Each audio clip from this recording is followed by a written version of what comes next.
Rhea মিলনি মাধ্যমিক বিদ্যালয়ের ষষ্ঠ শ্রেণীতে ভর্তি করার পরপরই যাতে বাইরে খেলাধুলা করতে যেতে না পারেন এজন্য বাড়িতে দেওয়া হলো 4 জন প্রাইভেট শিক্ষক। কিন্তু তাতেও কাজ হয়নি। সবাইকে ফাঁকি দিয়ে মনের টানে স্কুল পালিয়ে চলে যেতেন ক্রিকেট মাঠে। সেই ছেলেটি বাংলাদেশের ক্রিকেটের বিস্ময় বালক মুস্তাফিজুর রহমান।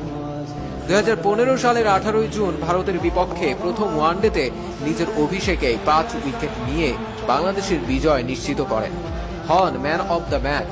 দ্বিতীয় দিনে আরো বিস্ময় ছড়ালেন, পেলেন 6 উইকেট। ইতিহাসের পাতায় লেখালেন নিজের নাম, গড়লেন নতুন রেকর্ড। মুস্তাফিজের লেখাপড়ার ব্যাপারে বেশ সাবধান ছিলেন বাবা ব্যবসায়ী আবুল কাশেম। তিনি চাইতেন ছেলে ডাক্তার বা ইঞ্জিনিয়ার হবে, কিন্তু সেই বাবা আজ আবেগ জড়িত কণ্ঠে জানালেন, আমার ছেলে এখন আর আমার নাই, ও এখন 16 কোটি মানুষের সন্তান। ও ডাক্তার ইঞ্জিনিয়ার হওয়া লাগবে না।